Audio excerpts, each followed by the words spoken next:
Hi, welcome along to the second part of our course on motivation.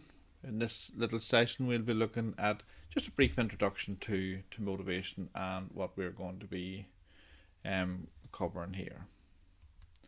So, by the end of this session, you'll be able to consider the role of motivation in your own workplace. You'll be able to think about how it applies to what you do in your position, in your leadership position, and maybe what you should do. You'll know a working definition of motivation, so we'll have a quick look at that, and we'll have a look at the difference between extrinsic and intrinsic motivation. So first of all, you need to think about, well, what is motivation? What does it mean in your workplace? And if you were to define motivation, what would that be? Do you see it as the reasons people have for working, the reasons people have for coming to work in the mornings, maybe the reason people have for behaving in a particular way at a particular time? It could be about somebody's willingness to take action. Okay, and then again, think about how motivation is actually applied in your workplace. We all know how it's applied extrinsically. That's quite clear. People get paid to come and do a job. Is there it's a bonus system where you work? How well does that work in your organisation?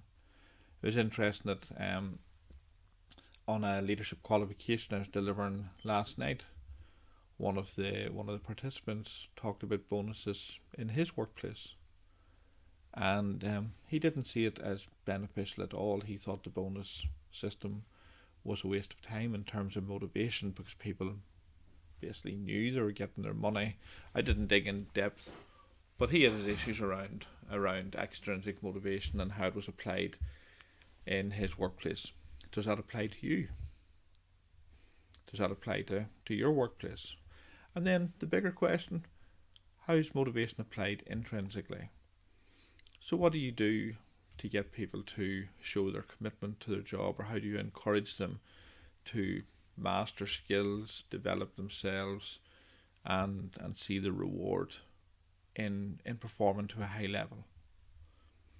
Okay. So just to give you a little definition of motivation, here's three. And again, they've come from different sources. So the two easy ones at the top are the two sort of more concise definitions. A reason or reasons for acting or behaving in a particular way, and a desire or willingness to do something, enthusiasm. So again, these tell us, something about motivation, but they don't go into enough depth.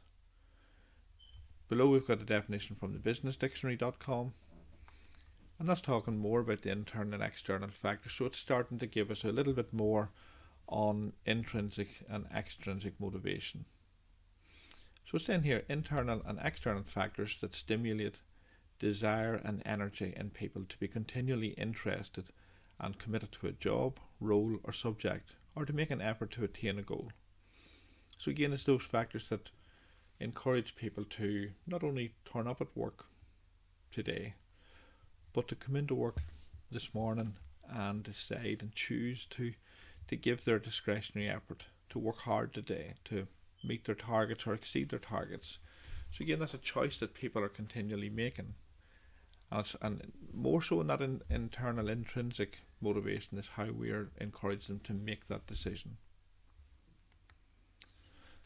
So a definition on extrinsic motivation, it's usually defined as our tendency to engage in activities in order to gain some type of known or external reward. So again, we know the rewards there. A lot of people have used extrinsic motivation in terms of employee engagement over the last few years by providing those social events, by providing drinks on a Friday, or some types of rewards and draws and raffle type things that where people can get prizes. Again, these have worked with very mixed outcomes. Okay. Whereas intrinsic motivation, it's more about what we take from an activity, what we take from our job, and that's important.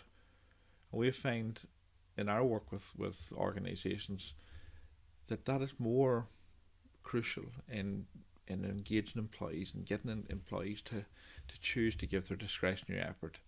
So what opportunities do they see in the job in hand?